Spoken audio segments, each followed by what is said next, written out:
When flight attendant Rachel Monroe pushed Danielle Vaughn off Sky Air Flight 401, she thought she was removing just another passenger who didn't belong in first class.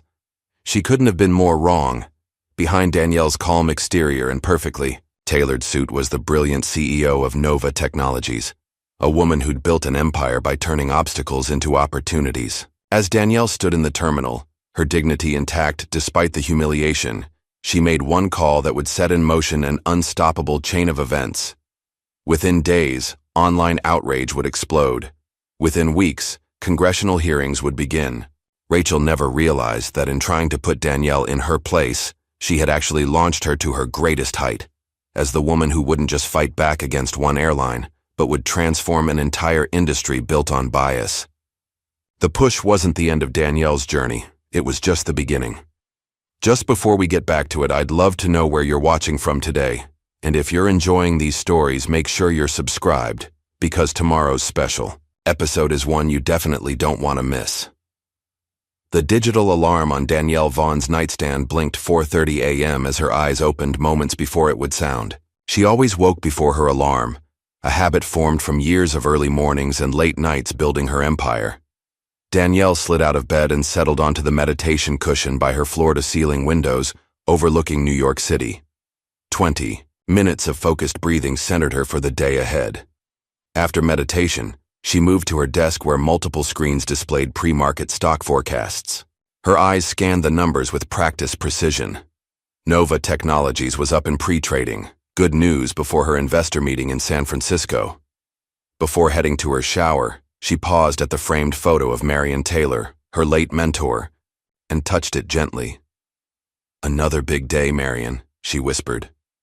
Walking through her penthouse to the kitchen, Danielle passed the wall of achievements she'd accumulated at just 35 years old. Her Harvard MBA diploma, the framed Forbes 30 Under 30 cover, Time's Most Influential People certificate. But it was the handwritten note beside them that caught her eye every morning. "Never let them decide your altitude." Her mother's words, written the day Danielle left for college, were her daily reminder of why she fought so hard. 2 hours later, Danielle's driver pulled up to JFK Airport's departures terminal. Dressed in a perfectly tailored Navy suit and carrying only her designer briefcase and a small carry-on, she strode confidently through the terminal toward TSA pre-check.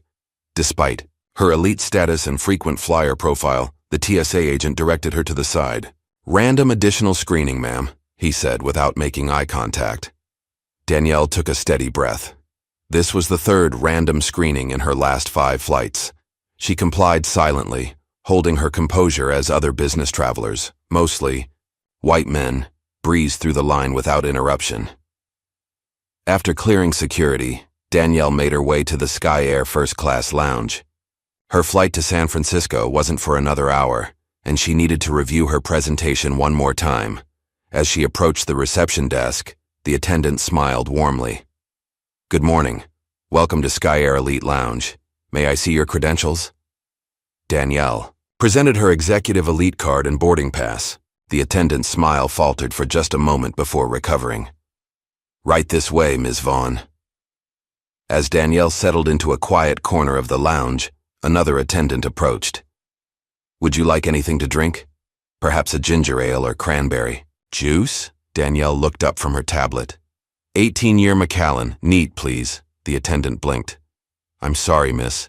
The premium spirits are reserved for our executive elite members and their guests." "I am executive elite," Danielle replied calmly, holding up her card. "Have been for 5 years now." "Oh, my apologies," the attendant stammered. "I just assumed.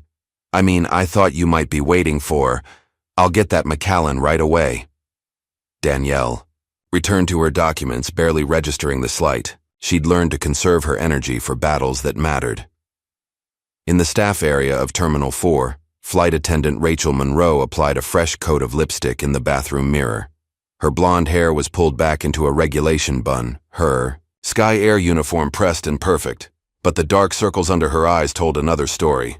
"You look like hell," said her co-worker Bethany, applying mascara beside her. "Thanks," Rachel sighed. "Just found out I'm covering Melissa's shift too.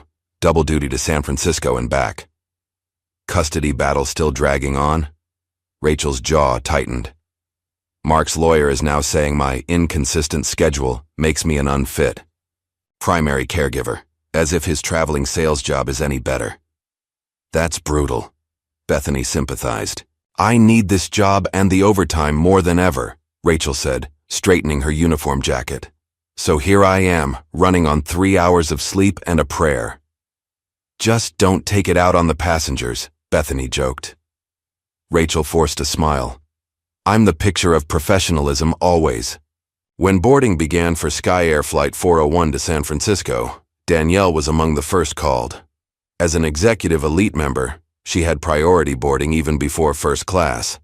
She walked down the jet bridge, nodding politely to the gate agent. Stepping onto the plane, she greeted the senior flight attendant with a smile that wasn't returned. Danielle found her seat, 1A, her preferred spot, and stowed her small carry-on in the overhead compartment. She settled in, pulled out her tablet, and began reviewing her investor pitch one last time. Other passengers filed past her. A few first-class ETH travelers nodded in greeting. Most didn't. Danielle was used to being the only black person in first class. She kept her focus on her work, occasionally glancing up as the cabin filled. Rachel Monroe entered the cabin from the rear galley, checking the passenger manifest on her tablet. Her eyes narrowed slightly as she walked past row 1. Excuse me, she said, stopping beside Danielle's seat. This section is for executive elite members. Are you sure you're in the right cabin? Danielle looked up, her expression neutral despite the familiar sting of the question. Yes, I'm in the right seat. 1A. She held up her boarding pass. Rachel took the boarding pass, examining it with exaggerated scrutiny. This doesn't look like our standard executive elite boarding pass. It was issued at the check-in counter, Danielle explained patiently. Your system was having printing issues, so they used the backup format. Rachel's lips pressed into a thin line. I'll need to verify this. Could you please come with me to the gate? Is there a problem? Asked the man in 1B, a white businessman in his 60s who had boarded without question. Just a routine verification, Rachel replied without looking at him. Danielle took a slow, centered breath. I've verified my boarding pass twice already at security and at the gate. I'm an executive elite member and this is my assigned seat. Ma'am, I need to make sure everything is in order, Rachel insisted, her voice rising slightly. We can't take off with discrepancies. Danielle stood, intending to show Rachel her executive elite membership card. As she reached for her purse, Rachel stepped forward, physically blocking her path. Ma'am, you need to step out of the way, Rachel said, placing a hand on Danielle's arm and shoving it backward. You're delaying other passengers. The physical contact sent a jolt through. Danielle, in all her years of subtle and not so subtle discrimination, no one had ever actually put their hands on her.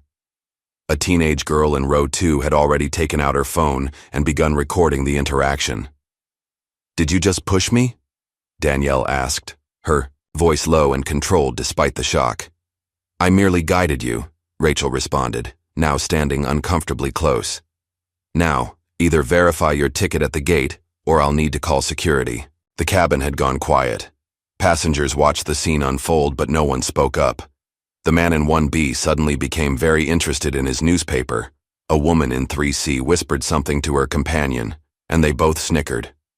Probably just a mix-up, an older man muttered, not meeting Danielle's eyes. Rachel gestured toward the exit. Ma'am, please, you're becoming a security concern. With remarkable composure, Danielle gathered her tablet and purse. The humiliation burned beneath her calm exterior, but she wouldn't give anyone the satisfaction of seeing her break. I'll speak with your supervisor, she said quietly. That would be the captain, and he's preparing for takeoff, Rachel replied, with a slight smirk. You'll need to disembark now. Danielle walked down the aisle with dignity, aware of every eye on her. The teenage girl was still recording. As she stepped off the plane and into the jetway, she heard the senior flight attendant ask the gate agent to handle the situation. Standing outside the gate, Danielle took several deep breaths. Her hands were steady as she pulled out her phone and dialed a number from memory. It's Vaughn, she said when the call connected. Activate Protocol Indigo, full escalation, all of it. There was a pause on the other end, then, "Confirmed. Are you certain?" "Never more so," Danielle replied, then ended the call. She walked away, from the gate without looking back, her posture perfect, her expression unreadable. Only the slight flare of her nostrils betrayed the fire burning within. Meanwhile, the teenage girl who had recorded the incident was already uploading her video to social media. Her thumbs flew across her phone screen as she typed the caption, "This woman was kicked off first class for being black. Guess who she really is?" She added hashtags, racism, flying while black, joy sky high, and pressed post. The spark had been lit. Within hours, it would become a wildfire. Atlanta, 2000. 10-year-old Danielle Vaughn sat cross-legged on her bedroom floor, surrounded by a dozen calculators and a stack of handwritten code. Her mother, Maya Vaughn, a high school history teacher and weekend civil rights organizer, watched from the doorway with tired but proud eyes. "What are you building now, baby girl?" Maya asked. "Little." Danielle looked up, her eyes bright with excitement. "I programmed these calculators to do more than math. They can pass notes in class without teachers knowing." Maya laughed. "And who's buying these special calculators?" "Everyone," Danielle replied confidently. $20 each. I made $240. This week, Maya's eyebrows rose. $240? What are you going to do with all that money? Danielle's expression turned serious. Save it. One day I'll build something big, something that changes everything. The memory faded as present-day Danielle stood at the floor-to-ceiling windows of Nova's Manhattan headquarters. Below her stretched the city she'd conquered, one board meeting at a time. Nova Technologies had revolutionized environmental monitoring. Through advanced AI systems, and their transportation sector solutions had made Danielle a billionaire before her 35th birthday. "The final IPO documents are ready for your review," said Imani Thompson, Danielle's chief of staff, placing a tablet on the conference table. "Legal says we're on track for the biggest tech offering of the quarter." Danielle nodded without turning from the window. "And the Sky Air situation?" "The video has 3.2 million views and climbing," Imani reported. "Their PR team released a statement calling it an unfortunate misunderstanding. They haven't identified you yet." "They will," Danielle replied. "The question is what they'll do when they realize who I am." Who Danielle Vaughn was extended far beyond Nova's CEO. Few people knew about her strategic investments across multiple industries. A silent empire built deliberately and with surgical precision. One of her holding companies, Horizon Ventures, owned significant shares in dozens of transportation technology providers. And through a complex shell corporation, she controlled nearly 8% of TransGlobal Partners, Sky Air's parent company. Danielle had built her influence carefully, operating in the shadows where she could affect change without becoming a target. Until now. "I need you to connect me with Congresswoman Gutierrez," Danielle said, finally turning from the window. "Secure line, no assistance." 20 minutes later, Danielle was speaking with Lina Gutierrez, one of the most powerful Latina voices in Congress, and a longtime friend. "I saw the video, Danny," Lina said without preamble. "That was you, wasn't it?" "It was." "Jesus, are you okay?" "I'm not the one who should be worried," Danielle replied evenly. "I need your help, Lina. It's time to pull the thread on Sky Air's hiring and discrimination practices." "You want an official investigation?" "I want a quiet one, for now. Data first, headlines later." Lina was silent for a moment. "You know this isn't just about one flight attendant, right?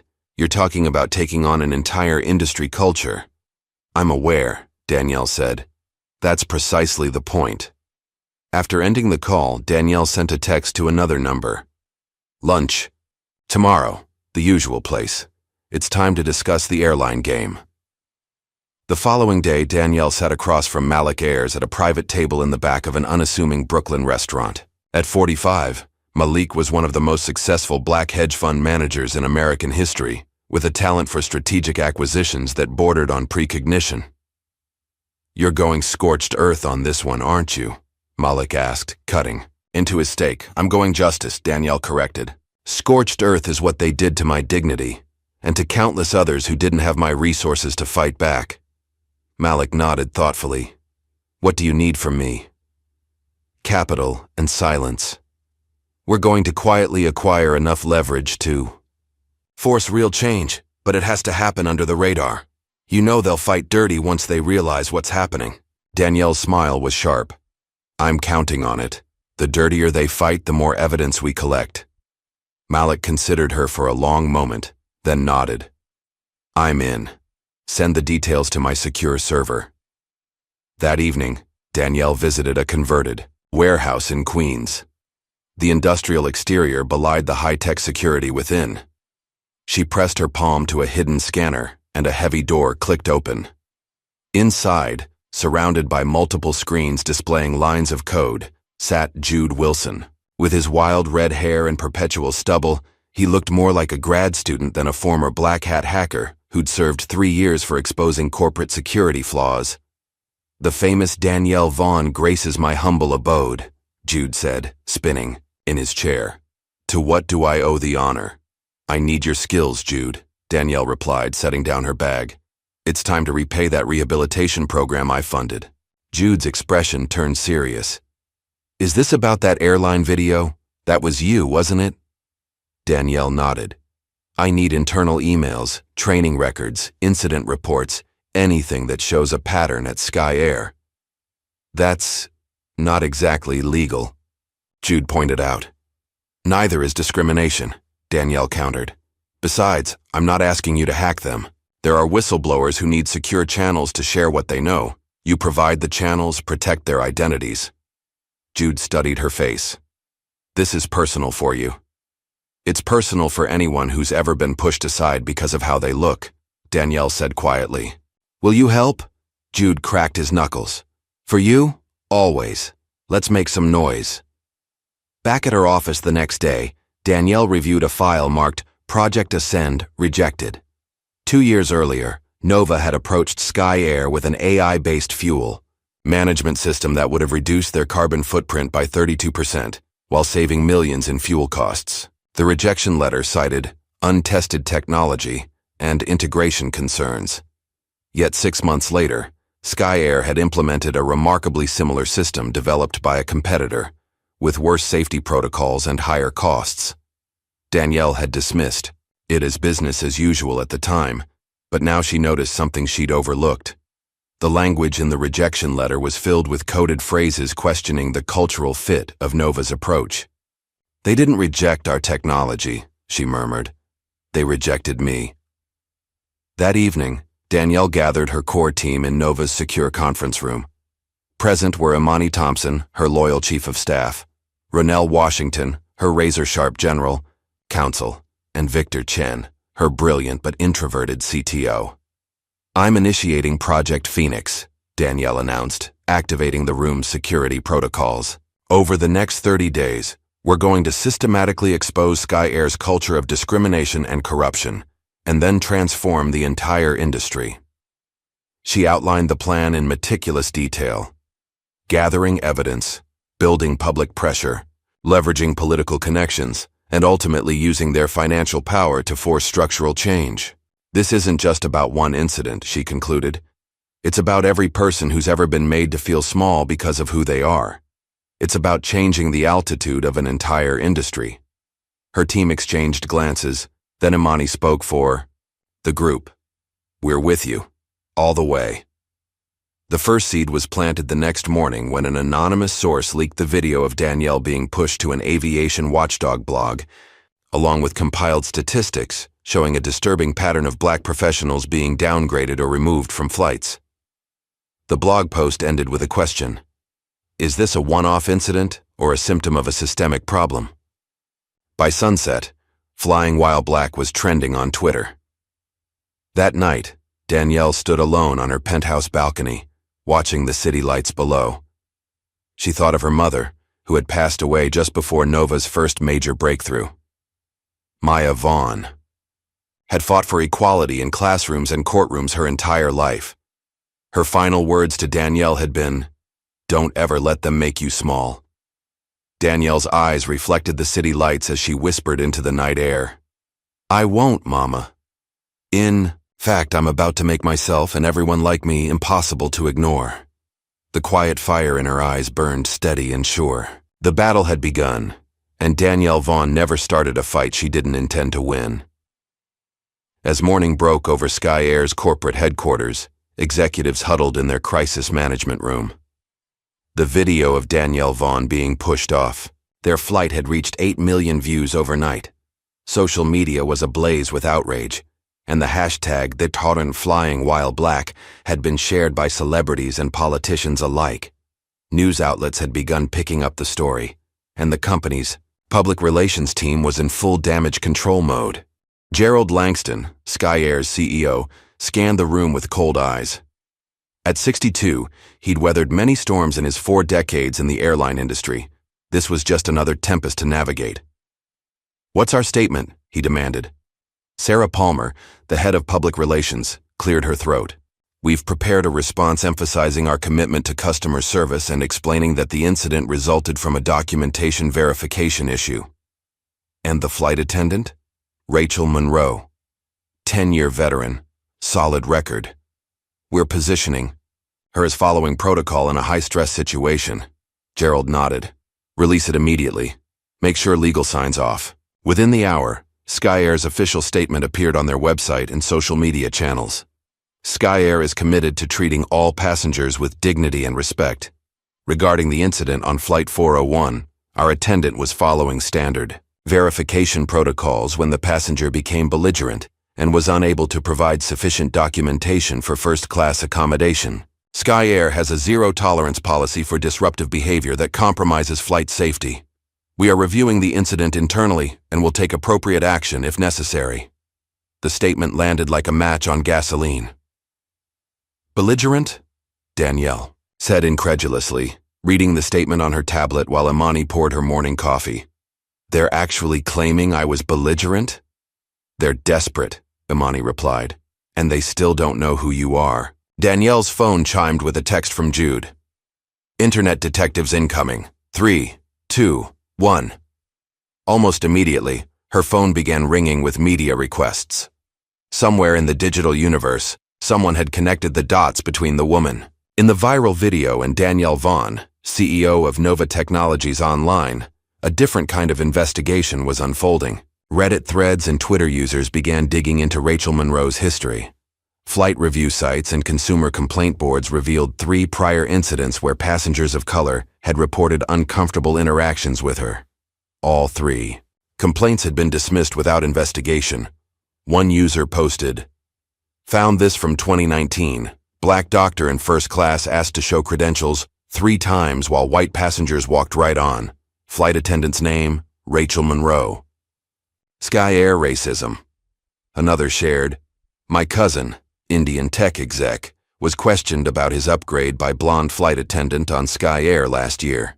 Had to get the captain involved. Same woman." The online sleuthing intensified, and by noon, Rachel Monroe's social media accounts had been discovered, analyzed, and scrutinized for any sign of racial bias. While there was no smoking gun, internet detectives noted that she only followed and interacted with white celebrities and influencers. In her suburban home outside Newark, Rachel Monroe sat on her living room couch, blinds drawn, watching her phone explode with notifications. Her Instagram followers had quintupled overnight, but not in a good way. Her most recent photos were flooded with angry comments. "Is this the racist flight attendant? Does pushing black women make you feel powerful? Sky Air, is this your employee training?" Her hands trembled as she called Sky Air's employee assistance line. "Human resources, this is Kevin." "It's Rachel Monroe," she said, her voice cracking. "I need help. People are saying horrible things online. They're calling my house."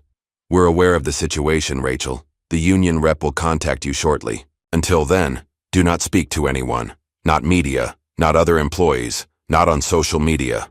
Understand? But I need to explain. Do not speak to anyone," Kevin repeated firmly. "We're handling this." Rachel ended the call just as her personal phone rang. It was her lawyer, Frank Taylor. "Rachel, I've reviewed the video," he said without preamble. "We need to be very careful here. Sky Air is already positioning you as the fall girl. What? They told me they're handling it. They're handling their corporate liability, not you, Frank clarified. Their statement specifically mentions the attendant following protocols. They're creating distance. Rachel sank deeper into her couch. What do I do? Stay silent for now. Let me work on this. But Rachel... Frank paused. We need to have an honest conversation about what really happened on that flight. As the internet focused on Rachel, Imani Thompson received an unexpected request for a coffee meeting from a Sky Air executive named James Keller. Curious but cautious, she agreed to meet at a quiet cafe near Central Park. James was all smooth, confidence in his tailored suit, his smile practiced as he extended his hand. Thank you for meeting me, Ms. Thompson. I know you must be extraordinarily busy. Imani matched his professional demeanor. What can I do for Sky Air, Mr. Keller? Please call me James, he insisted, lowering his voice. This meeting isn't exactly official Sky Air business. Imani raised an eyebrow but said nothing. I've been following your career with interest, James continued. Your work with Nova has been remarkable, and your loyalty to Ms. Vaughn is commendable. Thank you, Imani replied cautiously. I'll be direct. Transcontinental Airlines is looking for a chief of operations. The compensation package includes stock options and a base salary of $950,000, plus bonuses. Imani blinked. And you're telling me this because I'd like to recommend you, James said, sliding a business card across the table. The CEO is a personal friend. That's very generous, but I'm happy at Nova. James leaned forward. Imani. May I call you Imani? We both know the situation with Ms. Vaughn and Sky Air is going to get messier before it gets better. This offer provides you a graceful exit before any collateral damage. The implication was crystal clear. Imani kept her expression neutral, as she slipped her phone from her purse and placed it on the table, casually positioning it to capture their conversation. You're offering me a job in exchange for what exactly? James smiled thinly. Your influence. Ms. Vaughn values your opinion. A word from you suggesting this isn't a battle worth fighting could save everyone a lot of trouble. Including Sky Air? Including everyone, James repeated. This is a win-win proposal. Imani stood, gathering her belongings. I appreciate the offer, Mr. Keller, but I'll have to decline. My loyalty isn't for sale, at any price. As James's smile faltered, Imani walked away with the entire conversation recorded. That evening, another bombshell dropped online. An anonymous aviation industry whistleblower leaked a Sky Air executive chat log to several journalists. The document revealed a disturbing internal coding system used to flag certain passengers. Code 3. Black female passenger, Tango Delta. Muslim male passenger, Sierra Lima. Hispanic families. One message from a senior operations manager read, 2 code. 3's upgraded to first today. Keep an eye on cabin dynamics. Another from a customer service director stated, Tango Delta requesting accommodation for prayer. Standard delay tactics advised. The leaked messages ignited fresh outrage, with many pointing out that the coding system itself proved that discrimination was institutional, not just the actions of a single flight attendant. As the scandal expanded, Congresswoman Lena Gutierrez seized the moment. Standing at a podium on Capitol Hill, flanked by other members of the Congressional Black Caucus and Hispanic Caucus, she addressed the press. Recent events have brought to light what many Americans of color have known for decades, that discrimination in our transportation systems is not imagined, but institutional. Today, I am calling for Senate hearings into discriminatory practices in the airline industry, with specific focus on passenger treatment, hiring policies, and corporate accountability. Though she never mentioned Danielle or Sky Air by name, the timing left little doubt about the catalyst for her announcement. Wall Street took notice. By closing bell, Sky Air's stock had dropped 9% as travel influencers and celebrities began publicly boycotting the airline. What none of the financial analysts detected was the pattern of stock purchases happening simultaneously. Small but strategic acquisitions by various investment groups, all quietly connected to Malik Ayers and Danielle Vaughn. Back in her suburban home, Rachel Monroe sat with her 10-year-old daughter Emma at the dinner table. The girl pushed spaghetti around her plate, unusually quiet. "What's wrong, sweetie?" Rachel asked. "You've barely touched your food." Emma looked up, her eyes troubled. "Mom, Kayla at school showed me something on her phone today. She said you're mean to black women. Is that true?" The question hit Rachel like a physical blow. Her mind raced through justifications. She was just doing her job. The passenger hadn't shown proper documentation. She'd been trained to be suspicious of certain behaviors. But looking into her daughter's innocent eyes, those excuses suddenly felt hollow. "It's complicated, honey," she finally managed. "But is it true?" Emma persisted. Rachel felt something crack inside her, a protective shell of denial she'd built around herself for years. I think I made a mistake, Emma. A big one." That night, after putting Emma to bed, Rachel sat alone in her kitchen with a glass of wine and her thoughts. Her phone buzzed with a text from Sky Air's legal team. "Mandatory meeting tomorrow. Do not admit fault to anyone. Liability concerns." She stared at the message, then at a photo of Emma on the refrigerator. For the first time, she wondered what example she was setting for her daughter and what kind of person she had become. In his Queens warehouse, Jude Wilson worked through the night, sifting through data provided by anonymous Sky Air employees. One file particularly caught his attention, a training video for new flight attendants. The video seemed standard at first, covering safety protocols and customer service techniques. But around the 17-minute mark, a section titled Passenger Profile Awareness began. The narrator explained how to identify passengers of concern using coded language and examples that predominantly featured people of color.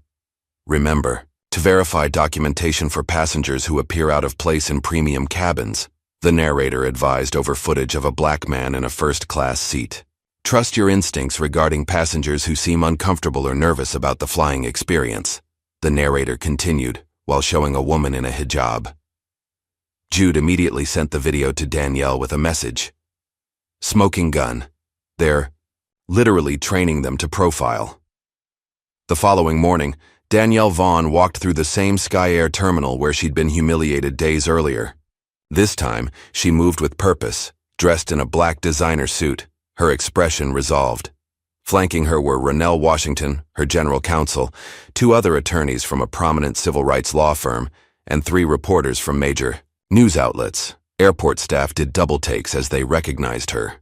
A few passengers pulled out phones to record. Danielle ignored them all, her focus absolute as she headed toward the airline's administrative offices. The message was clear. This time, she wasn't being pushed out. She was walking in. The headline on the Daily Insider read, "Exclusive, Black. CEO pushed off flight had previously married real estate fraudster." The accompanying article insinuated that Danielle Vaughn's brief marriage to real estate developer Julian Foster 5 years earlier linked her to his subsequent conviction for investor fraud. What the article conveniently omitted was that Danielle herself had been the one to discover the fraud and report it to authorities, ending both the marriage and Foster's criminal enterprise. "They're getting desperate," Malik Ayers observed, setting down the tablet displaying the article. He and Danielle were meeting in a private dining room at his investment firm. "When they go for character assassination, you know you've got them running scared." Danielle nodded, sipping her water. "I expected this. What I didn't expect was the betrayal from within." That morning, she had discovered that Elliot Hart, one of Nova's board members and her former mentor, had been feeding information to Sky Air's legal team. An email accidentally forwarded to her chief technology officer revealed that Hart had shared confidential information about Nova's upcoming projects and Danielle's strategic plans. "I've known Elliot for 15 years, Danielle said quietly. "He was at my Harvard graduation. He helped me secure my first major investors." "What's his connection to Sky Air?" Malik asked. "His investment firm manages their pension fund. They threatened to pull the account if he didn't help them manage the Vaughn situation." Malik shook his head. "Money and fear, the 2 levers that move the world." "Speaking of which," Danielle said. How are you holding up under the pressure? Malik laughed humorlessly. You mean the surprise IRS audit that magically appeared 3 days after I started buying Sky Air shares? Or the sudden interest in my firm's compliance procedures from regulators who couldn't find us on a map last month? They're coming after you because of me, Danielle said, regret edging her voice. They're coming after me because I chose to stand with you, Malik corrected firmly. There's a difference, and I don't regret it. He leaned forward, his expression intense. The question is, are you ready to go nuclear? Because they certainly are. Danielle's phone chimed with a news alert. She glanced at the screen, then showed it to Malik. The headline read, Nova Technologies faces security breach. Customer data potentially compromised. The attack begins, she said quietly. As Danielle navigated the corporate battlefield, her mind drifted back to a painful childhood memory. She was 12 years old, excited about a weekend field trip to the Museum of Science and Technology in Atlanta. Maya Vaughn had saved for months to pay for Danielle's spot on the trip. The morning of the excursion, Danielle waited eagerly at the designated pickup spot, her backpack filled with snacks and a notebook for observations. When the bus arrived, her teacher, Mrs. Brennan, pulled her aside with an apologetic expression. I'm sorry, Danielle, but there's been a change in the group assignments. What do you mean? Young Danielle asked, confusion clouding her excitement. The museum has a policy, Mrs. Brennan explained awkwardly. Only one diverse student per tour group, for balance. The other groups already have their slots filled. You mean only one black kid per group, Danielle said, her voice small but clear. Mrs. Brennan avoided her eyes. It's not my rule. Dear, I'm sorry. Danielle rode home on the city bus, tears streaming silently down her face. When she walked through the door, Maya knew immediately something was wrong. Baby, what happened? Why aren't you on your field trip? Through sobs, Danielle explained the one per group policy.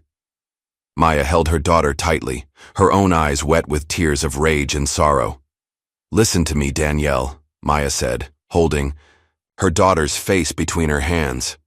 One day you'll build your own bus, your own museum, and you'll make the rules. The memory dissolved as Danielle refocused on the present crisis. She had indeed built her own empire, but the old rules still haunted the structures around her. Now it was time to change those rules forever. Back at Sky Air's headquarters, Rachel Monroe sat nervously in a conference room with her union representative and a company lawyer. The mood was tense as they prepared her for potential legal proceedings. Just stick to the script, the lawyer advised. You were following company protocol for verification of premium cabin credentials. The passenger became uncooperative. You acted to maintain cabin order. Rachel shifted uncomfortably. But that's not exactly what happened. She wasn't uncooperative. She showed me her boarding pass. The lawyer's expression hardened. Rachel, let me be clear. If you deviate from the company's position, Sky Air cannot protect you. This isn't just about one incident anymore. It's a PR nightmare with potential class action implications. You're asking me to lie, Rachel said quietly. I'm asking you to be a team player, the lawyer corrected. This woman is trying to bring down an entire airline, your employer, the source of your paycheck and benefits, over what was essentially a misunderstanding. After the meeting, Rachel sat alone in her car in the parking garage, her hands gripping the steering wheel though the engine remained off. The weight of the situation pressed down on her chest, making it difficult to breathe. She thought of Emma, of the mortgage, of her custody battle, all dependent on her keeping this job. She also thought of the woman she'd pushed, Danielle Vaughn, whose dignified response had conveyed more power than any show of anger could have. Rachel had spent days telling herself that she'd done nothing wrong, that she was just following protocol. But the truth had been gnawing at her. She had made assumptions based on appearance, and she had put her hands on another human being. With trembling fingers, she pulled out her phone and scrolled through her contacts until she found Imani Thompson's business card, which had been distributed during Sky Air's investigation. Taking a deep breath, she typed a message. This is Rachel Monroe. I want to talk. Off the record. At Nova headquarters, Jude's data exploration had uncovered something disturbing that went beyond discrimination. While analyzing Sky Air's flight path records, he discovered a pattern of fuel dumping incidents over specific neighborhoods in several cities. Cross-referencing with demographic data, he found that 87% of these incidents occurred above predominantly Black and Hispanic communities. "They're not just pushing people off planes," Jude told Danielle over a secure video call. "They're literally dumping their waste on communities of color. I've got satellite images proving they're jettisoning fuel well before FAA-approved altitudes and locations." "Can you verify this is systematic and not coincidental?" Danielle asked. "Already have," Jude confirmed. Internal emails show they recalculated dumping coordinates after fuel disposal regulations tightened last year. They specifically chose new coordinates to avoid high-visibility areas, which apparently means white suburbs. Danielle's expression darkened. "Add it to the investigation file, and Jude, get me every name in those email chains." That same afternoon, Nova's cybersecurity team detected a sophisticated attack on their core AI systems. The hackers were specifically targeting the environmental monitoring algorithms that had made Nova famous, the same technology Sky Air had rejected before implementing their inferior knockoff. "It's a direct hit on our intellectual property," Victor Chen, Nova's CTO, explained in an emergency meeting. "They're trying to corrupt our baseline data, the foundation of our entire system." "Origin?" Danielle asked. "Multiple sources, but we've traced the primary attacks to servers owned by TechSphere Solutions. Sky Air's main technology contractor, Ronell Washington, the general counsel, noted. Danielle's expression remained calm, but her eyes flashed with determination. "Activate all defense protocols, then prepare our countermeasures." "Countermeasures?" Victor asked cautiously. "Evidence gathering," Danielle clarified. "Every attempt they make to breach our systems creates a forensic trail. Document everything. This isn't just corporate espionage. It's part of a pattern we're building for the investigation." As her team dispersed to handle the crisis, Danielle received a call from Imani. "Rachel Monroe wants to talk," Imani reported. "Off the record." "Do you think it's a trap?" Danielle asked. "My instinct says no." She reached out on her personal phone, not through Sky Air channels. "She sounds genuine." Danielle considered her options. "Set up a secure meeting. Just you, me, and her. No lawyers, no recording devices." "Are you sure that's wise?" Imani asked cautiously. "No," Danielle admitted. "But sometimes wisdom isn't as valuable as compassion." That evening, Danielle hosted a private roundtable at her penthouse. Around her table sat 12 men and women of color from various airlines: pilots, attendants, ground crew, and engineers. Some had decades in the industry, others were relative newcomers. All had stories. A Black female pilot described being repeatedly mistaken for cabin crew despite her uniform. A Hispanic mechanic recounted safety concerns ignored until white colleagues raised the same issues. A South Asian flight attendant shared how he was always assigned to handle difficult passengers from similar backgrounds. "I've been flying for 22 years, said William Foster, a senior pilot with a major carrier. "I still get passengers who do a double take when they see me in the cockpit. Some have actually requested a different flight. My evaluations consistently mention that I'm too direct or not warm enough," added Janet Michaels, a Caribbean-American attendant. "My white colleagues with identical customer service approaches are efficient and professional." Danielle listened to each story, taking notes, asking questions, connecting patterns. By the end of the evening, a bigger picture had emerged, one of systematic exclusion, subtle barriers, and constant microaggressions that accumulated into career-limiting obstacles. "What you've shared tonight will help shape the future," Danielle promised as the gathering concluded. "This isn't just about one incident or one airline. It's about changing the entire industry."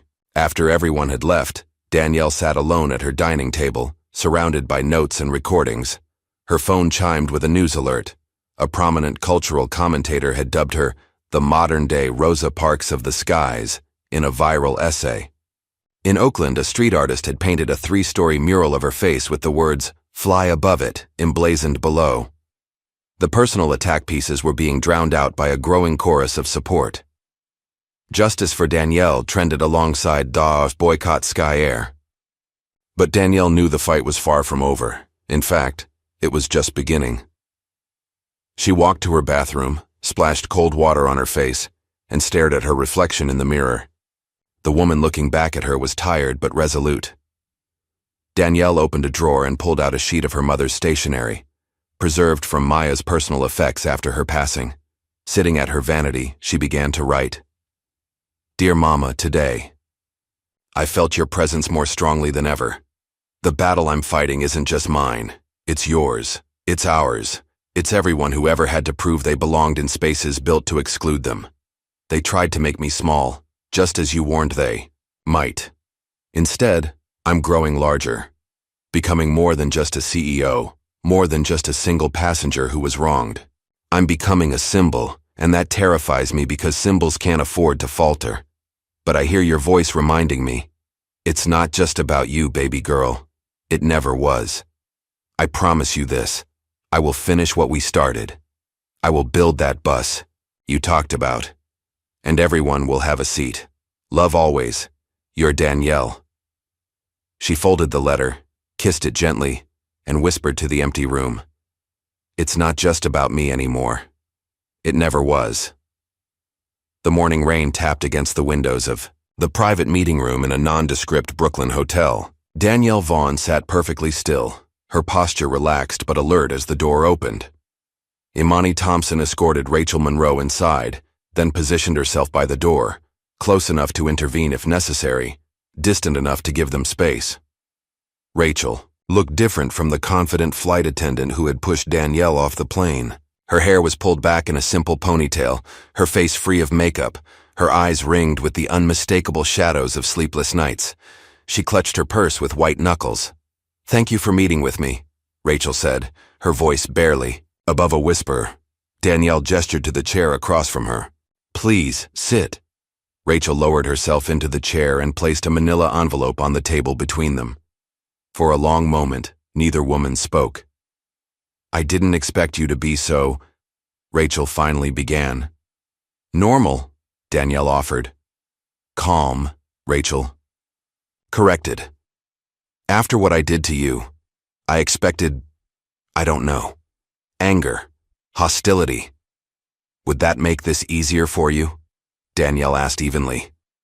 If I shouted and accused, would that fit your narrative better? Rachel's eyes filled with unexpected tears. No, nothing about this is easy. She pushed the envelope toward Danielle. These are Sky Air training materials, not the public versions, the real ones, the ones they give attendants after the official training is over. Danielle opened the envelope and began reviewing its contents. Inside were printed slides, handwritten notes, and a flash drive. One document titled Passenger Management Strategies contained highlighted sections on identifying potentially disruptive customers with specific behavioral indicators that correlated strongly with racial and ethnic stereotypes. This is explicitly designed to target minorities, Danielle observed. We were told it was about security and customer satisfaction, Rachel said, wiping at her eyes. They never used racial terms, just profiles and indicators. But we all knew what it meant. And over time, her voice broke. Over time, I started seeing what they wanted me to see, making the assumptions they trained me to make. Danielle continued examining the documents, her expression unchanged. How long has this been going on? The current program is 3 years old, but the attitude, the culture, it's always been there, just less documented. Rachel paused, then added, There's more. Chat logs, emails, recordings of planning meetings. I started collecting everything after your incident. Why? Danielle asked, looking directly at Rachel for the first time. Rachel's gaze dropped to her hands. My daughter. She asked me if I was mean to black women. A fresh tear escaped down her cheek. I couldn't lie to her face. And once I admitted it to her, I couldn't deny it to myself anymore. A heavy silence settled between them, broken only by the soft patter of rain against the windows. "What do you want, Rachel?" Danielle finally asked. "I don't expect forgiveness," Rachel said quickly. "I don't deserve that. And I'm not looking for immunity or a deal." "Then what?" Rachel straightened her shoulders and met Danielle's gaze. "I want my daughter to see that when you realize you're wrong, really wrong, not just made a mistake, you do something about it, no matter the cost." Danielle studied the flight attendant carefully. "They'll destroy you for this. You understand that?" Rachel nodded slowly. "They're already trying, but they don't control the narrative anymore. You do."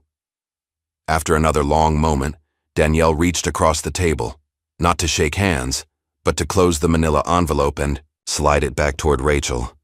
Confusion flickered across Rachel's face. "I don't want copies," Danielle said calmly. "I want you to go public with the originals, not for my vindication, but because the truth matters more coming from the inside." "Go public?" Rachel's voice trembled. "Sky Air will fire me. My union will abandon me. I'll never work in the industry again." "Probably," Danielle agreed. "Is your daughter's respect worth that price?"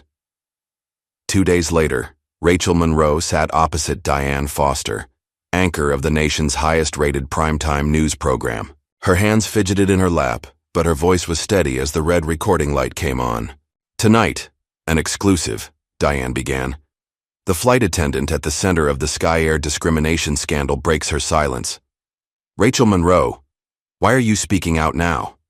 Rachel took a deep breath. "Because I was wrong, and the company that trained me is worse.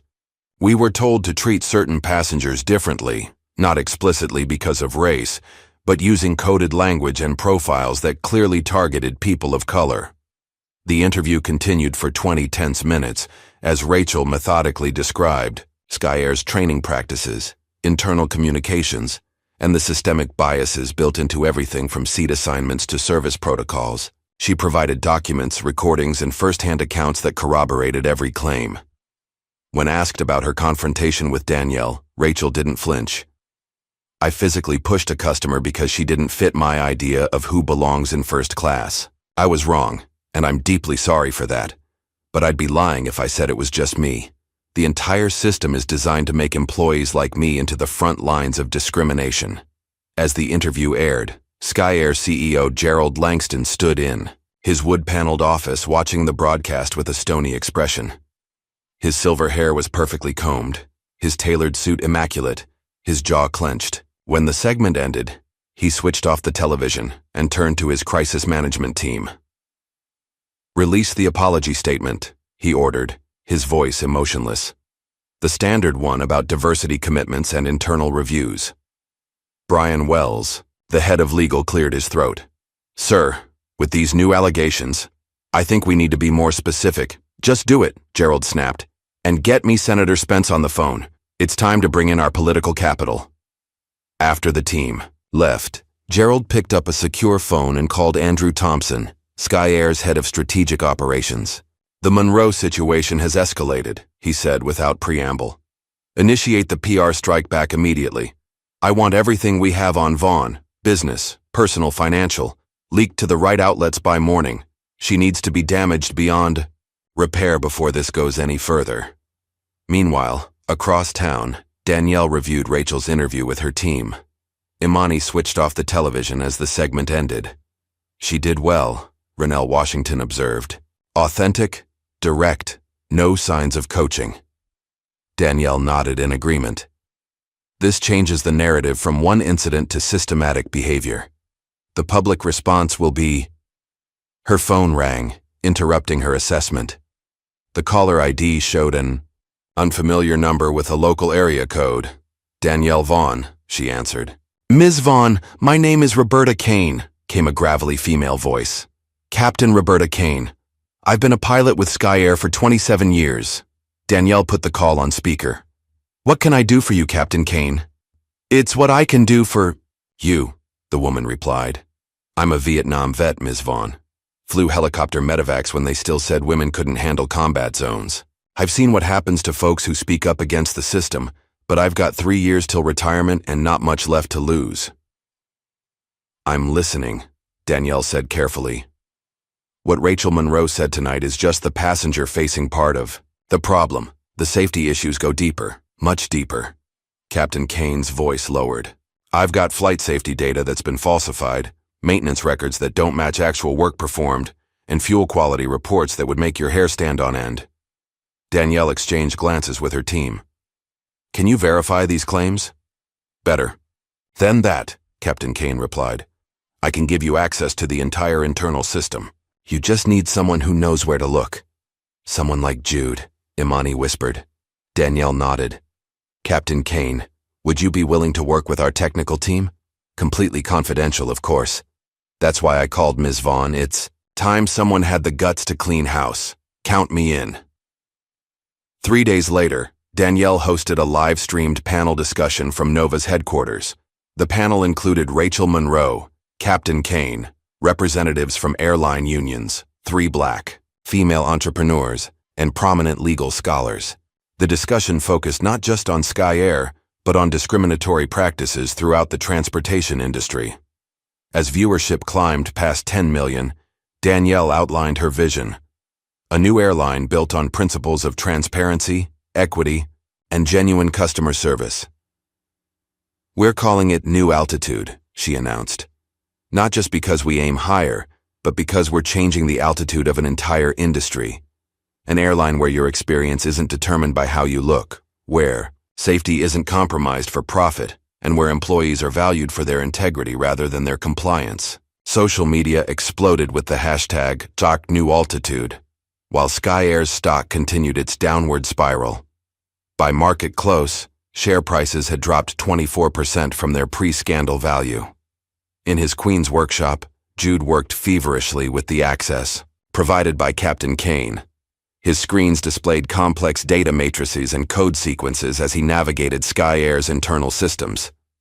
Holy hell, he muttered, staring at a discovery on his center monitor. He immediately called Danielle. You need to see this, he said when she answered.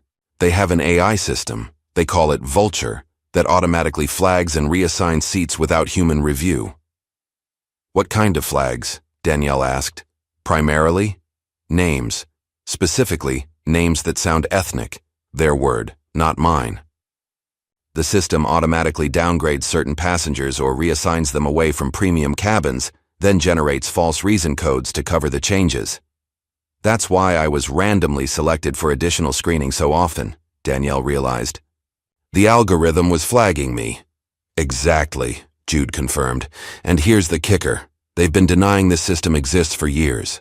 There were congressional inquiries about algorithmic discrimination 2 years ago, and Sky Air executives testified under oath that no such system was in use.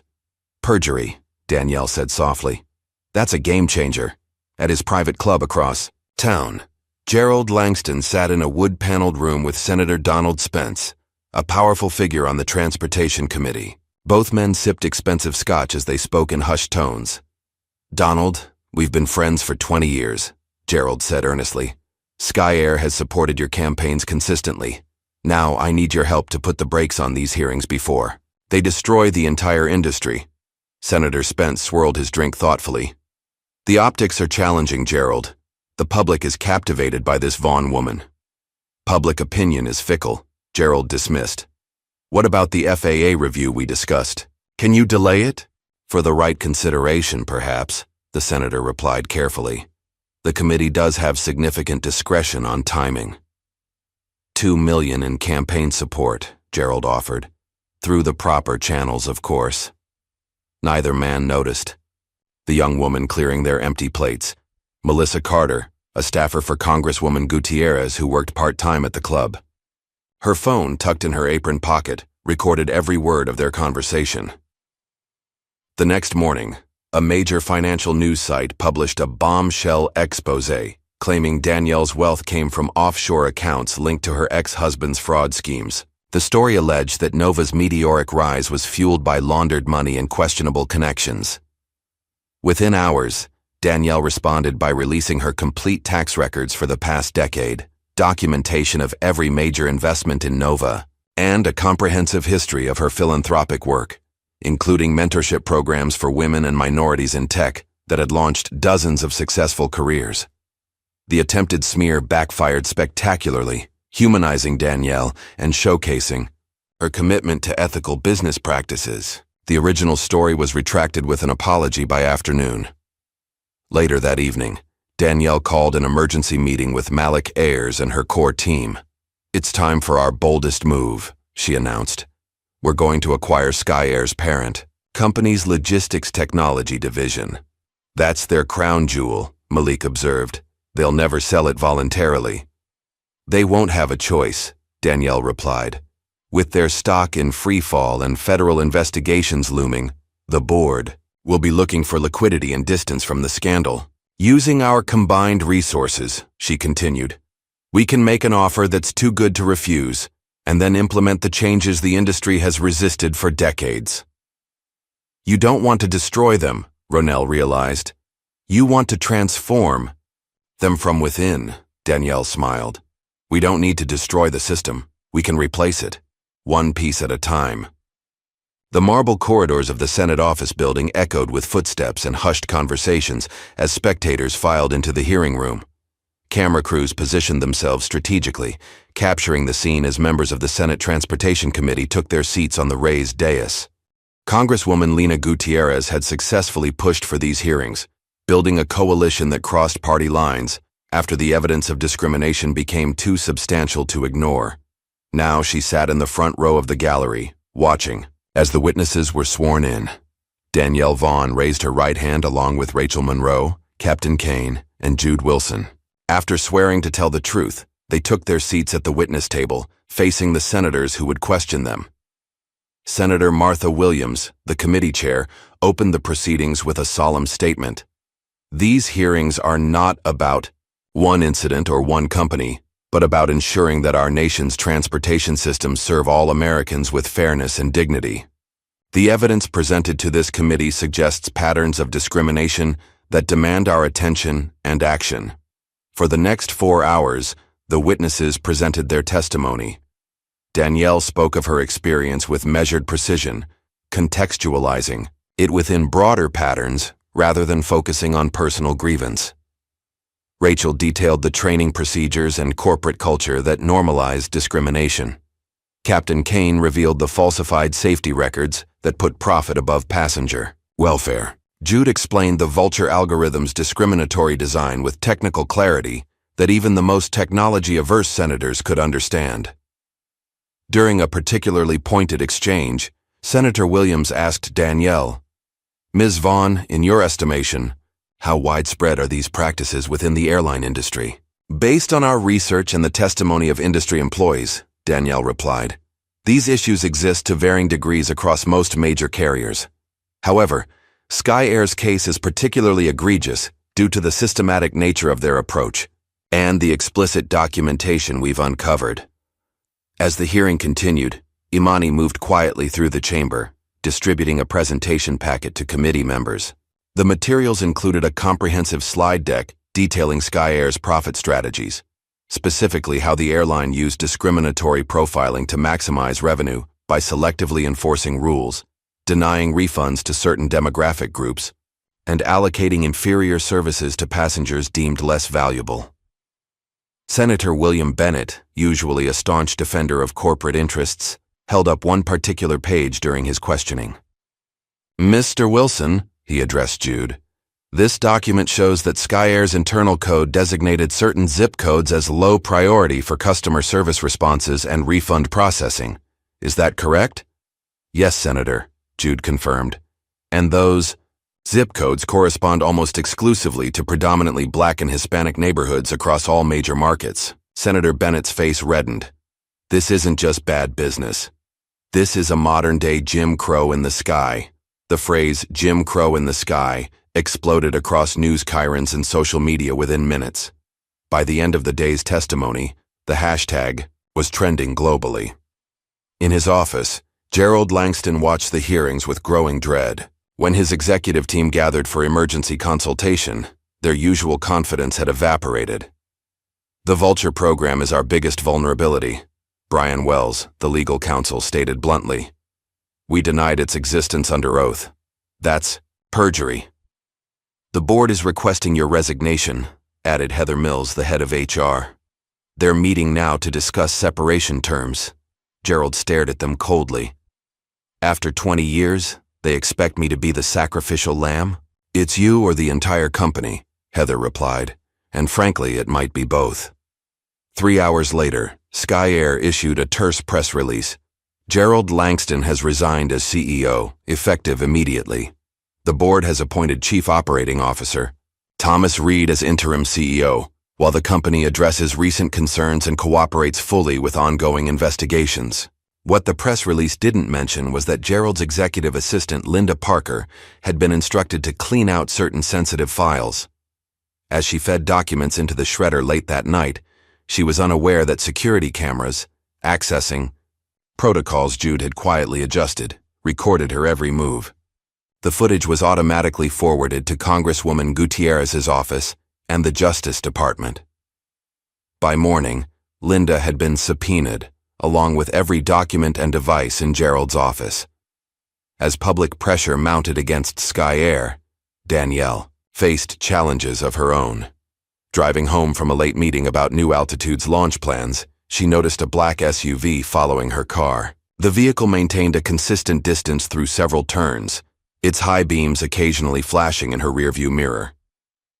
When she arrived at her building, the SUV drove past slowly, its tinted windows concealing the occupants. Minutes later, her phone chimed with a text from an unknown number. "Back off or you'll be next." Danielle forwarded the message to Ronell and Malik, then requested a meeting with her building security team. By morning, she had hired a personal security detail, not out of fear but pragmatism. The fight had become too important to be derailed by intimidation tactics. 2 weeks after the Senate hearings began, Danielle received the news she'd been waiting for. The Federal Aviation Administration had approved New Altitude's application for commercial airline certification. The approval came after an expedited but thorough review, sparked in part by the revelations about Sky Air's falsified safety records. New Altitude's business plan was revolutionary: 100% carbon-neutral operations, transparent pricing without hidden fees, and an AI-driven fairness algorithm that Jude had designed specifically to counteract the biases of traditional airline systems. The company's slogan, "Fly above the bias," spoke directly to its mission. Danielle announced the approval at a press conference held in the same terminal where she'd been pushed off Sky Air's flight months earlier. "Today marks the beginning of a new era in air travel," she stated, surrounded by her team and early investors, including Malik Ayers. New Altitude isn't just another airline. It's a promise to travelers that dignity isn't a premium service, but a fundamental right. As news of New Altitude's approval spread, something unexpected happened at Sky Air. Employees began resigning. Not just a few disgruntled workers, but hundreds, from baggage handlers to senior executives. Many cited ethical concerns in their resignation letters, and many expressly asked to join New Altitude. Even more surprising was Rachel Monroe's new role. After completing a specialized training program, she had been certified as a diversity, equity, and inclusion instructor and hired by New Altitude to help develop their staff training protocols. "We don't ignore mistakes, we learn from them," Danielle explained when questioned about the controversial hire. Rachel's perspective is valuable precisely because she's seen both sides of this issue. Sky Air's interim leadership, desperate to stem the bleeding, attempted one final gambit. The company filed a lawsuit against Danielle and Nova Technologies, alleging corporate espionage, theft of proprietary information, and interference with business relationships. The lawsuit claimed that Danielle had used her prior relationship with Sky Air as a passenger and potential vendor to gather confidential information, which she then used to damage the company and launch a competitor. The legal maneuver might have worked in the past, but Malik Ayers had anticipated this response. His legal team had meticulously documented every step of their investigation, ensuring all information was obtained through whistleblowers, public records, or legal data analysis. At the preliminary hearing, Malik's attorneys presented this documentation to the judge, who took less than an hour to dismiss the case. Sky Air was further ordered to pay $68 million in legal costs and damages, for filing a frivolous lawsuit intended to stifle whistleblowers. It was the final blow to the struggling airline. Within days, major credit agencies downgraded Sky Air's bonds to junk status, and stockholders began a mass sell-off. As Sky Air imploded, Danielle requested a meeting with Elliot Hart, the board member and former mentor who had betrayed her by feeding information to Sky Air. They met in a quiet corner of the Harvard Club, where they had once celebrated her graduation together. Elliot looked older than his 65 years, his usual confidence replaced by a hangdog expression as he slid into the seat across from Danielle. "Thank you for meeting me," he began. "I know I don't deserve—" "This isn't about what you deserve," Danielle interrupted calmly. "This is about closure." Elliot nodded, his eyes on the tablecloth. "I made a terrible mistake. When Sky Air threatened to pull their pension fund from my management, I panicked. $15 billion in assets. I convinced myself it was just business." "It's never just business when it impacts people's dignity," Danielle replied. "That's what you taught me, remember? In your ethics seminar my second year at Harvard." Elliot winced at the reminder. "I want to make amends. Tell me how." Danielle studied him for a long moment. "There's nothing to be done, Elliot. You didn't just lose a mentee.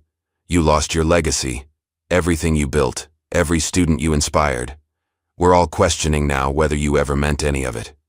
She stood, gathering her belongings. "That's a consequence no apology can erase." As Danielle walked away, Elliot remained seated, alone with the weight of his choices. The final pieces fell into place when 3 major airline unions, representing pilots, flight attendants, and ground crews, announced their support for New Altitude. The unions cited the company's ethical practices, employee-centered policies, and commitment to diversity as key factors in their decision. With union support came the experienced workforce needed for national operations. Danielle insisted on diverse hiring practices, including blind application reviews and educational reinvestment programs for communities historically excluded from aviation careers. 6 months after Rachel Monroe had pushed Danielle Vaughn off a Sky Air flight, the consequences had escalated beyond anything anyone could have predicted.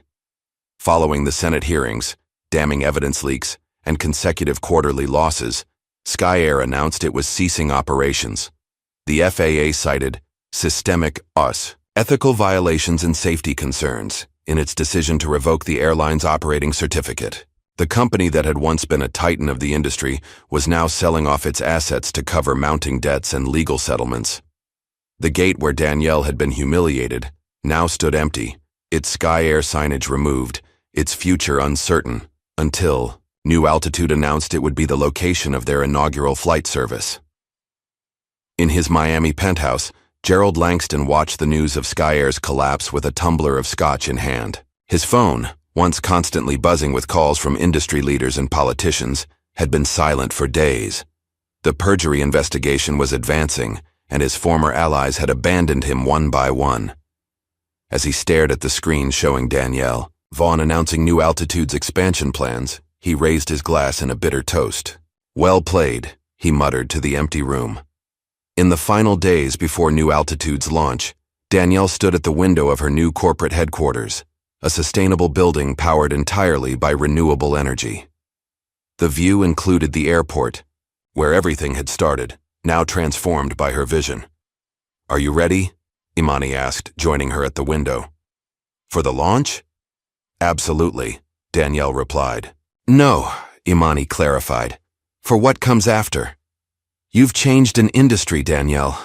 People will expect you to keep leading the charge for other changes." Danielle smiled. "That was always the plan, Imani. This was never just about airlines." "What was it about then?" Imani asked. Danielle turned from the window to face her friend. "My mother told me once that I'd build my own bus someday. She was thinking too small." She gestured toward the airport. "It was about building wings for everyone who was ever told they couldn't fly." The morning sun cast a golden glow over Atlanta's Hartsfield-Jackson International Airport as crowds gathered at Terminal E. What had once been Sky Air's main hub was now adorned with the sleek teal and silver branding of New Altitude, A sense of anticipation filled the air as passengers, media, and aviation industry representatives assembled for a historic moment. New Altitude's inaugural flight from Atlanta to San Francisco. Danielle Vaughn stood at the boarding gate, dressed in a tailored suit that matched the airline's signature teal. Her hair was styled in elegant twists, and though her expression remained composed, her eyes sparkled with quiet triumph. This moment represented more than just the launch of a new business venture. It was the physical manifestation of a promise, made to herself and to every person who had ever been made to feel they didn't belong. The gate area had been transformed for the occasion. Gone were the sterile, impersonal fixtures of traditional airports. Instead, the space featured sustainable materials, artwork from local artists of color, and interactive screens displaying the airline's commitment to transparency and equity. Every detail reflected Danielle's vision of what air travel could and should be. As boarding time approached, Danielle stepped to the microphone. "Good morning," she began, her voice clear and strong. "Today marks not just the first flight of New Altitude, but a new chapter in aviation history. This journey began with a push." She paused, allowing the significance to resonate with the audience. "But what was meant to diminish me instead gave birth to something greater than any of us could have imagined." The crowd erupted in applause and cheers. Many had followed Danielle's story from the viral video to the Senate hearings and beyond. They weren't just customers, they were witnesses to a transformation. "Today, we don't just board an airplane," Danielle continued. "We rise above outdated systems and biased practices. We prove that equity and excellence aren't mutually exclusive, they're interdependent." As she concluded her remarks, the boarding process began. Unlike traditional airlines with their hierarchy of zones and statuses, New Altitude had pioneered a new system based on practical needs. Families with small children, passengers with mobility challenges, and those needing extra time boarded first, regardless of ticket class. Danielle stood at the gate, personally, welcoming each passenger. People from all walks of life, executives in business attire, families in casual clothes, elderly couples, young students, all received the same warm greeting. Many stopped to shake her hand or take selfies. Some shared their own stories of discrimination faced while traveling. A young black girl, about 7 years old, approached Danielle shyly, clutching her mother's hand. "Are you really the lady who owns the whole airplane?" she asked, her voice barely audible above the terminal's bustle. Danielle knelt to meet the child at eye level. "I am. My name is Danielle." "I'm Zoe," the girl replied. "Mommy showed me your picture in her magazine. She said you're changing things." "I'm trying to," Danielle said with a gentle smile. "But do you know what's even more important than changing things?" Zoe shook her head, eyes wide, making sure the next generation, that's you, knows they can change things too. The girl's face lit up, and her mother mouthed a silent thank you as they continued toward the jet bridge. When all passengers had boarded, Danielle walked down the jet bridge herself, pausing briefly at the aircraft door. Captain Roberta Kane stood in the cockpit doorway, her gray hair contrasting with her crisp new uniform, her Vietnam veteran pin prominently displayed on her lapel. "Ready to make history, Miss Vaughn?" the captain asked with a grin. "More than ready, Captain Kane," Danielle replied. "Let's show them how it's done." The flight itself was remarkable in its unremarkability, smooth, comfortable, and free from the tension that often permeated air travel. Flight attendants, including several former Sky Air employees who had joined New Altitude, moved through the cabin with genuine warmth. The in-flight entertainment system featured an unprecedented selection of content from diverse filmmakers and artists. Even the food, sourced from minority-owned businesses along the flight route, represented a departure from standard airline fare. When the aircraft touched down in San Francisco, passengers erupted in spontaneous applause.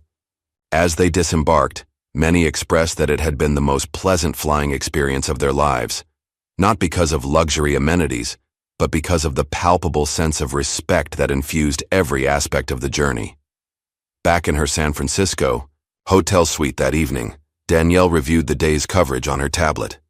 Every major news outlet had covered the inaugural flight, with headlines ranging from "New Altitude Sets New Standard" to the airline built on justice takes flight. Social media buzzed with positive reviews from passengers. As she scrolled through her emails, one particular message caught her attention. The sender was unfamiliar, but the subject line read, "Letter from Zoe Baker, age 7. Danielle opened it, to find a scanned handwritten note on rainbow-colored paper. "Dear Ms. Danielle, thank you for letting me and Mommy fly on your airplane. Mommy helped me write this letter. I want to fly high like you someday. You showed me I can. I drew a picture of you. You are a superhero who makes airplanes fair for everybody." Love, Zoe. Attached was a crayon drawing of a stick figure with brown skin wearing a cape, standing atop an airplane with smiling faces looking out the windows. For the first time since the ordeal began, Danielle broke down in tears. They weren't tears of residual hurt or even relief, but of overwhelming recognition that her fight had already begun to shape the next generation's sense of possibility. She sat on the edge of her bed, tablet clutched to her chest, allowing herself this private moment of vulnerability before wiping her eyes and typing a heartfelt reply to Zoe and her mother. 2 weeks after the inaugural flight, New Altitude held its first comprehensive training session for new employees.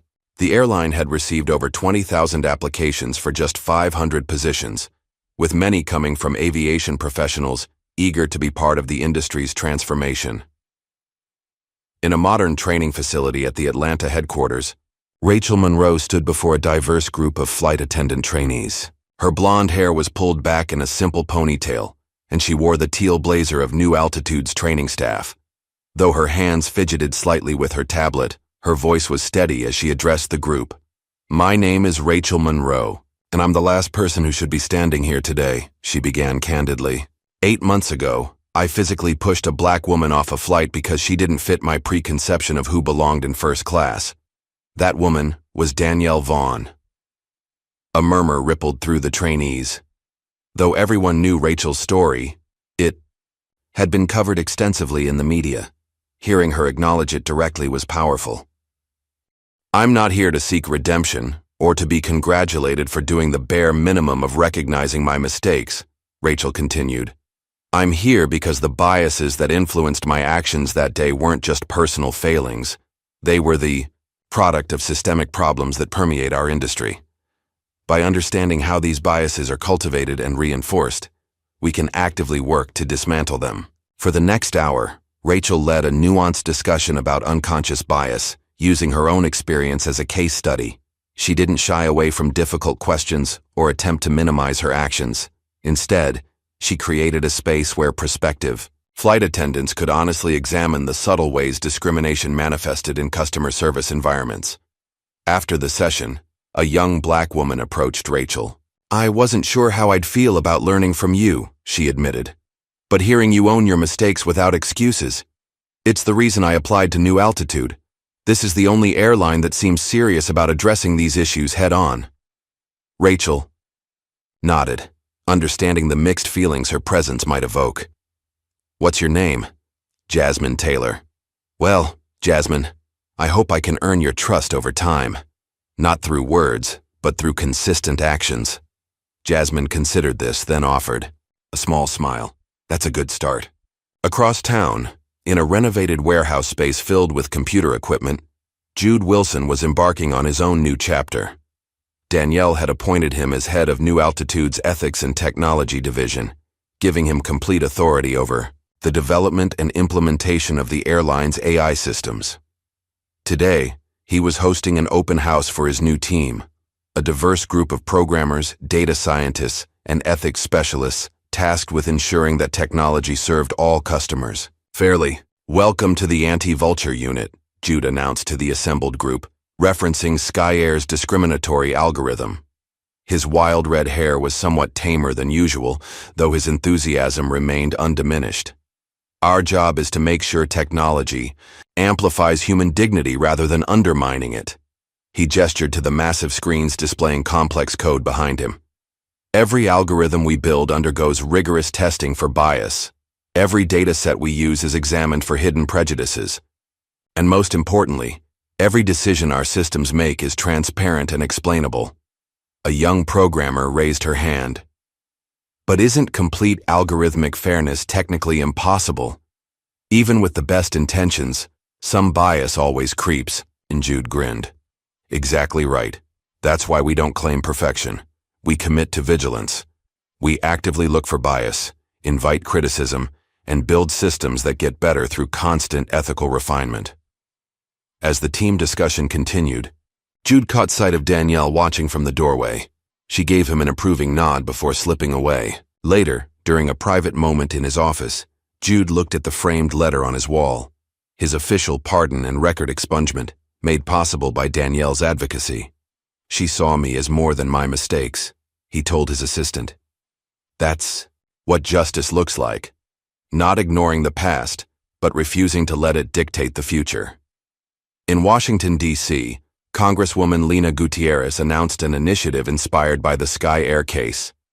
The Transportation Equity Act, comprehensive legislation, aimed at addressing discrimination across all forms of public transportation. Standing on the Capitol steps, surrounded by civil rights leaders and transportation industry reformers, she credited Danielle's courage for bringing these issues to national attention.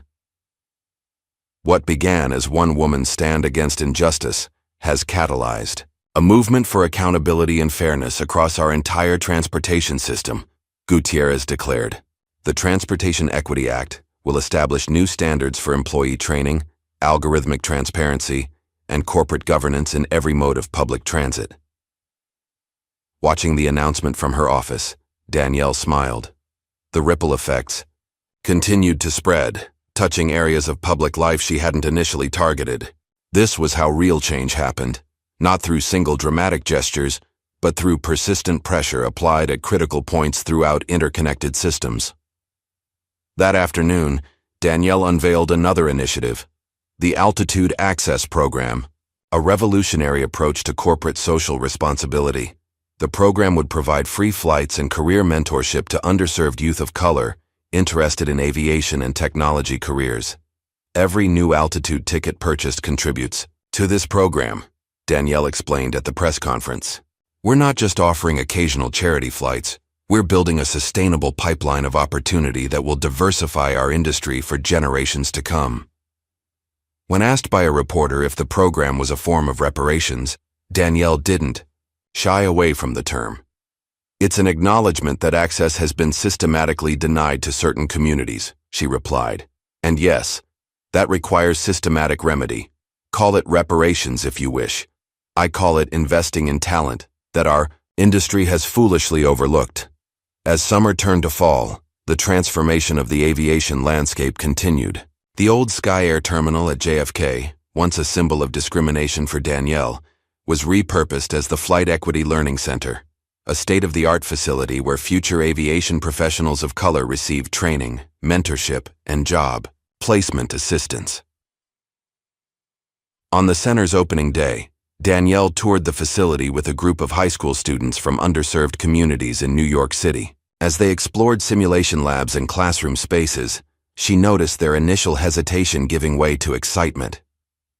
Before today, I never even considered working in aviation, admitted 17-year-old Marcus Johnson. I didn't see people who looked like me in those roles. That's exactly why this center exists, Danielle replied. Sometimes, you need to see the possibility before you can pursue it. In a surprise move that made headlines across the country, Danielle promoted Imani Thompson to Chief Operating Officer of New Altitude. The announcement came during a company-wide dinner celebrating the airline's successful first quarter. Imani has been my right hand through every challenge, Danielle told the assembled staff. Her brilliance, loyalty, and moral compass have been instrumental in building New Altitude. This promotion isn't just deserved, it's overdue. The staff rose in a standing ovation as Imani, momentarily speechless, embraced Danielle before addressing her colleagues. When I joined Danielle at Nova years ago, I knew I was working for a visionary, Imani said. What I didn't know was that I was joining a movement that would transform an entire industry. I accept this role with humility and determination to continue the work we've started. As New Altitude continued to thrive, media attention on Danielle intensified. Magazine covers labeled her the Maverick of the Skies, Streaming services pitched documentary deals, and book publishers offered lucrative contracts for her memoir. Danielle accepted the magazine features, but turned down most entertainment industry offers, explaining to her publicist, "This isn't a movie, this is a movement, and movements need sustainable attention, not momentary spotlights."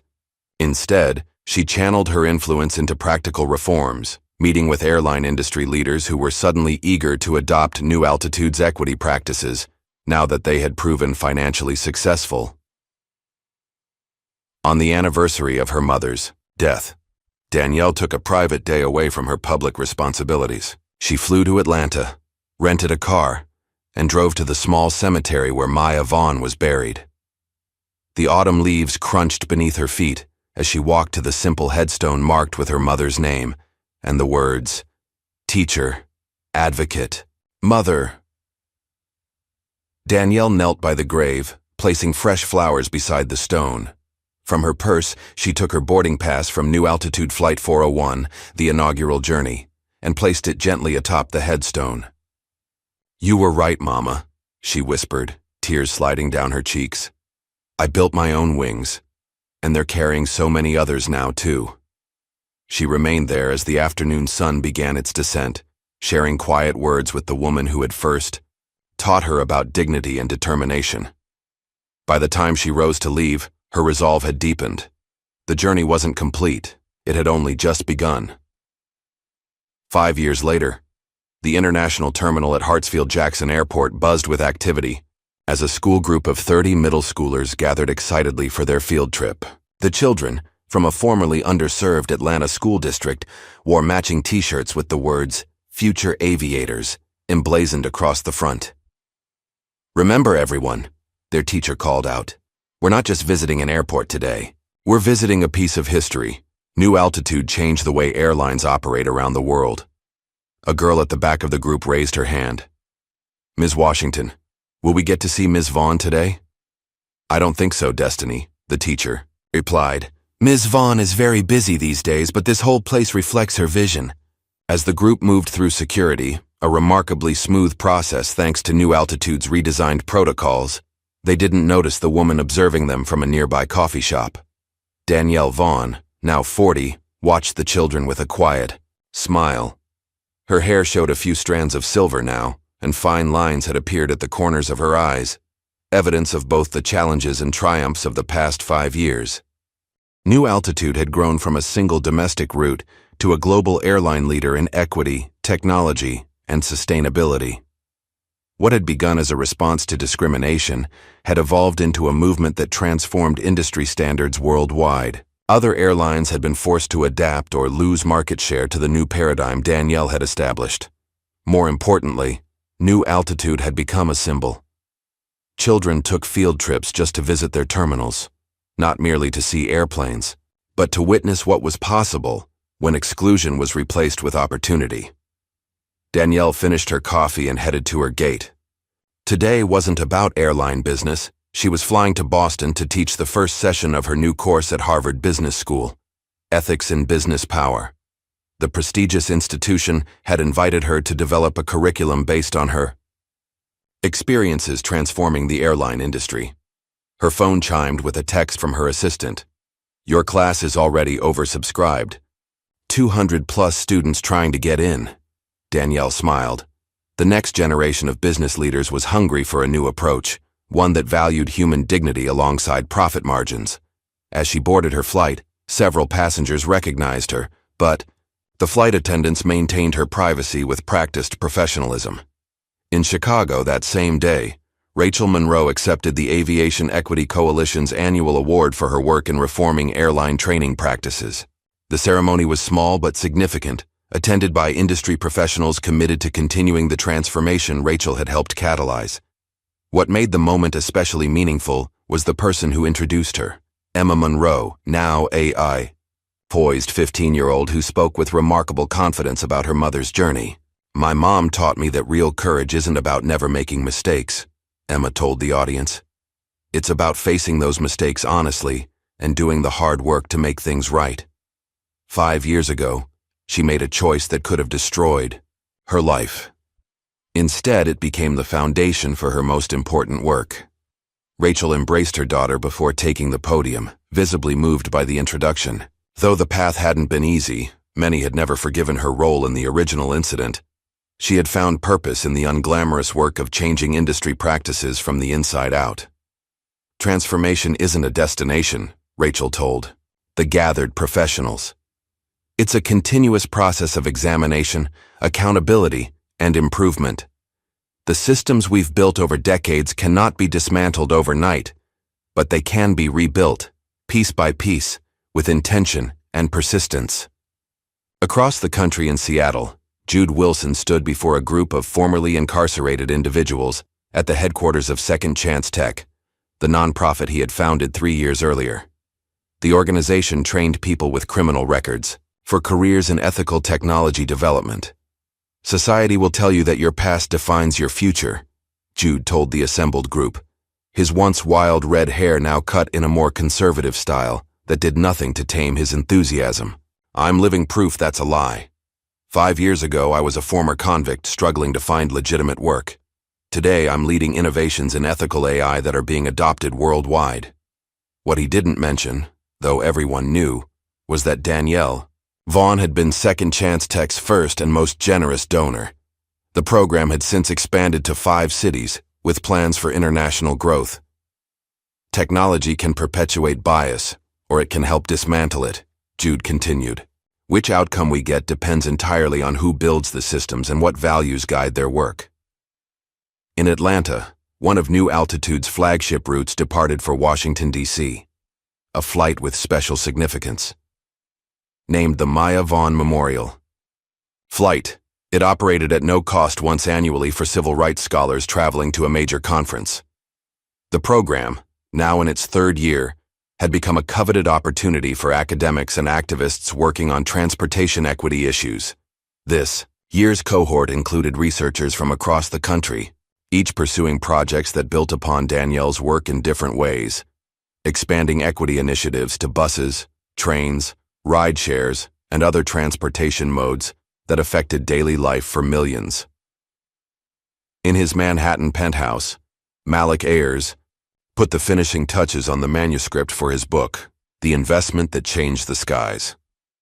The autobiography detailed his role in the New Altitude story, but focused primarily on the evolution of his investment philosophy. Danielle Vaughn taught me the difference between power and purpose, he wrote in the final chapter. I had spent decades accumulating the former while neglecting the latter. Our partnership showed me that the greatest returns come not from extracting value, but from creating it, particularly in places where it has been systematically denied.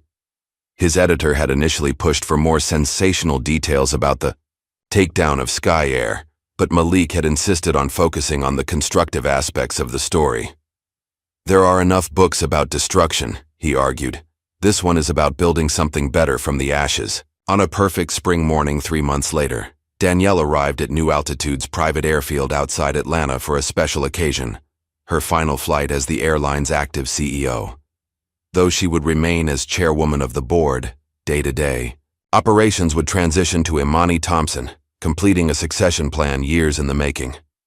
For this farewell flight, Danielle would be realizing a personal dream, piloting the plane herself, having completed her commercial pilot's license over the previous year.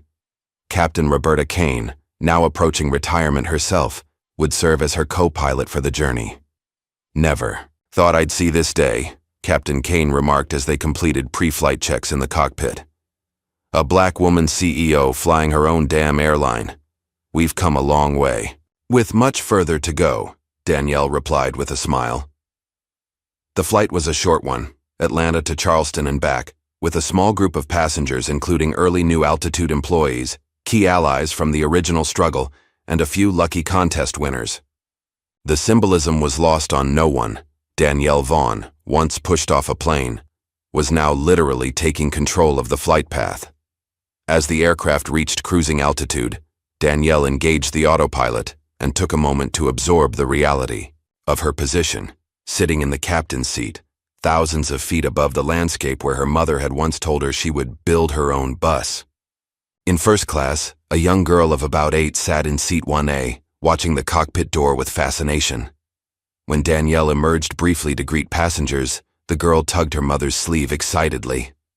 "Mom," she whispered loudly enough for Danielle to hear. "Is that the lady who changed the world?" Danielle caught the girl's eye and gave her a conspiratorial wink before returning to the cockpit. The innocent question lingered in her mind as she guided the aircraft home.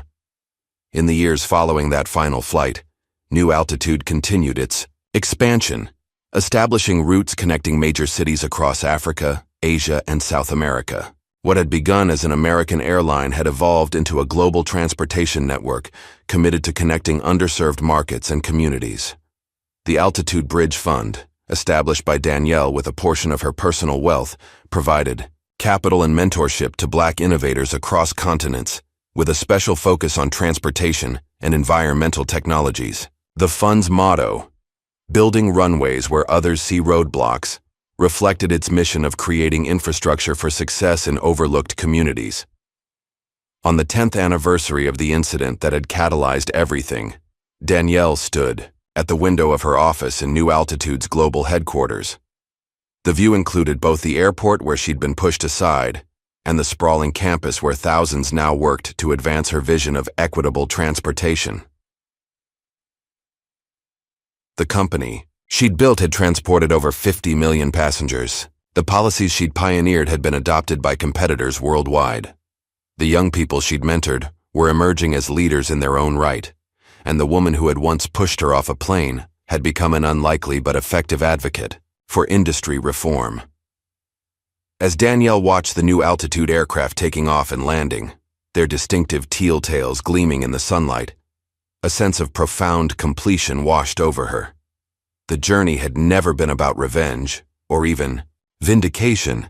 It had been about transformation, not just of an industry, but of possibilities. In the distance, a plane climbed steadily into the brilliant blue sky, its ascent a perfect metaphor for the story that had unfolded over the past decade. It had started with a push, but she had turned it into a takeoff. And from that moment on, the sky was never the limit again. What would you do if someone pushed you out of where you belong? Would you walk away, or would you build something better than what tried to exclude you? If this story of resilience and transformation inspired you, please like, subscribe, and share for more powerful narratives that challenge us to rise above.